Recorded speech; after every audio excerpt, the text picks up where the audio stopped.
राधे राधे मेरे प्यारे भाइयों बहनों माताओं व बंधुओं, संस्कार की बातें चैनल में आपका स्वागत है। बंधुओं, आज शनिवार के दिन मैं आपके लिए लाई हूँ शनि देव की कथा।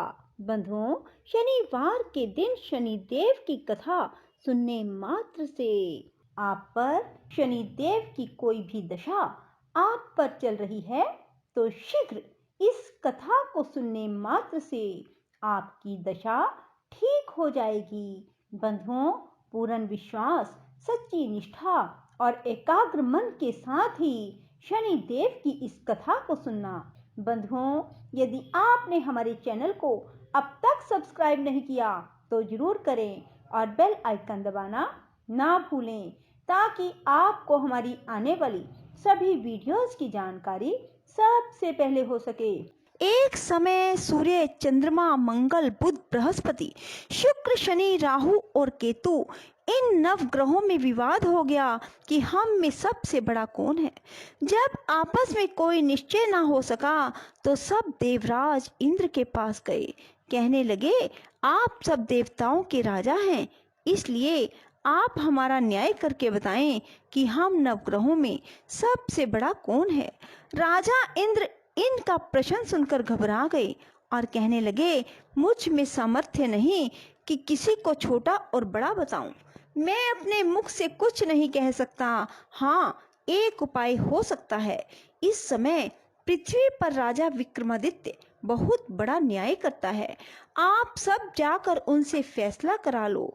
यह सुनकर सभी देवता चलकर भूलोक में राजा विक्रमादित्य की सभा में आकर उपस्थित हुए और अपना प्रश्न राजा के सामने रखा। राजा उनकी बात सुनकर बड़ी चिंता में पड़ गए कि मैं अपने मुख से किसको बड़ा और किसको छोटा बताऊं। जिसको छोटा बतलाऊंगा वही क्रोध करेगा।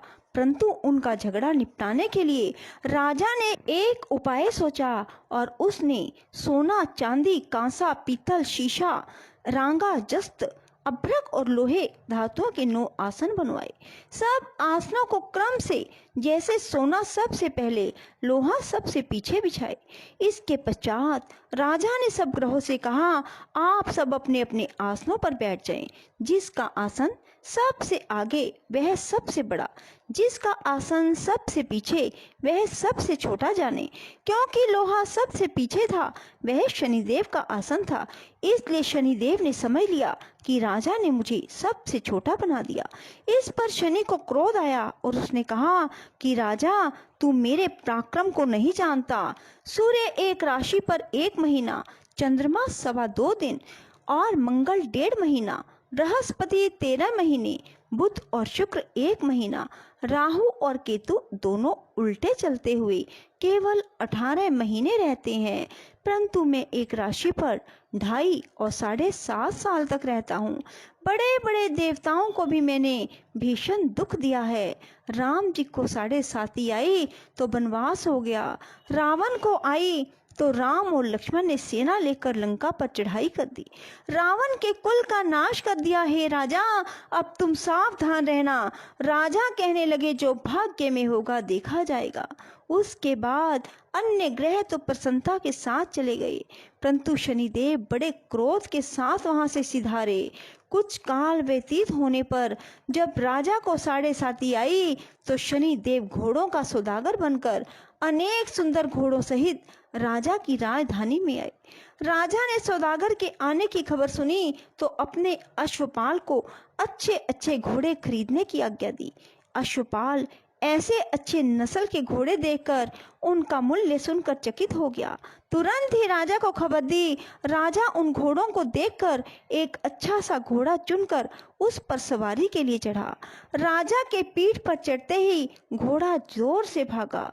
घोड़ा बहुत दूर एक बड़े जंगल में जाकर राजा को छोड़कर अंतर्ध्यान हो गया। इसके बाद राजा अकेला जंगल में भटकता रहा, परंतु देर के पश्चात राजा ने भूख और प्यास से दुखी होकर भटकते भटकते एक ग्वाले को देखा। ग्वाले ने राजा को प्यास से व्याकुल देखकर पानी पिलाया। राजा की उंगली में एक अंगूठी थी, वह उसने निकालकर प्रसन्नता के साथ ग्वाले को दे दी। शहर की ओर चल दिया। राजा शहर में पहुंचकर एक सेठ की दुकान पर जाकर बैठ गया। अपने आप को उज्जैन का रहने वाला अपना नाम बीका बतलाया। सेठ ने उसको कुलीन मनुष्य समझकर जल पिलाया। भाग्यवश उस दिन सेठ की दुकान पर बिक्री बहुत बढ़ गई। सेठ उसको भाग्यवान पुरुष समझकर भोजन कराने के लिए अपने साथ ले गया। भोजन करते समय राजा ने एक आश्चर्य की बात देखी कि खूंटी पर हार लटक रहा है और वह खूंटी हार को निगल रही है। सेठ को कमरे में हार ना मिला तो उसने यही निश्चय किया कि सिवाय बीका के और कोई कमरे में नहीं आया। अवश्य ही उसी ने हार चोरी किया है। 5-7 आदमी इकट्ठे होकर उसको फौजदार के पास ले गए। फौजदार ने उसको राजा के सामने उपस्थित कर दिया और कहा, ये आदमी तो भला प्रतीत होता है, चोर नहीं मालूम होता, परंतु सेठ का कहना है कि इसके सिवाय कोई घर में आया ही नहीं। अवश्य ही इसने चोरी की है। तब राजा ने आज्ञा दी कि इसके हाथ पैर काटकर चौरंगिया किया जाए। राजा की आज्ञा का तुरंत पालन किया गया। बीका के हाथ पैर काट दिए गए। कुछ काल के बाद एक तेली उसको अपने घर ले गया। बीका कोलू पर बैठा हुआ अपनी जुबान से बैल हाँकता रहा। कुछ वर्षों में शनि की दशा समाप्त हो गई। एक रात को वह वर्षा ऋतु के समय मल्हार राग गाने लगा। उसका गाना सुनकर उस शहर के राजा की कन्या उस राग पर मोहित हो गई और दासी को खबर लाने के लिए भेजा कि शहर में कौन गा रहा है। दासी सारे शहर में फिरती फिरती क्या देखती है कि एक तेली के घर में चुरंगिया राग गा रहा है।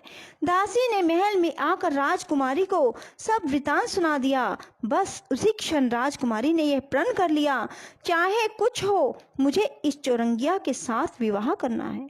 माता ने कहा, पगली, यह क्या बात कह रही है? तुझको किसी देश के बड़े राजा के साथ परनाया जाएगा। कन्या कहने लगी, माताजी, मैं अपना प्रण कभी नहीं तोड़ूंगी। माता ने चिंतित होकर यह बात राजा को बताई। जब महाराज ने भी आकर समझाया, मैं अभी देश देशांतर में अपने दूत भेजकर सुयोग्य रूपवान बड़े से बड़े गुणी राजकुमार के साथ तुम्हारा विवाह करूंगा। ऐसी बात तुमको कभी नहीं विचारनी चाहिए। कन्या ने कहा, पिताजी, मैं अपने प्राण त्याग दूंगी, परंतु दूसरे से विवाह नहीं करूंगी। इतना सुनकर राजा ने क्रोध से कहा, यदि तेरे भाग्य में ऐसा ही लिखा है तो जैसी तेरी इच्छा हो वैसा ही कर।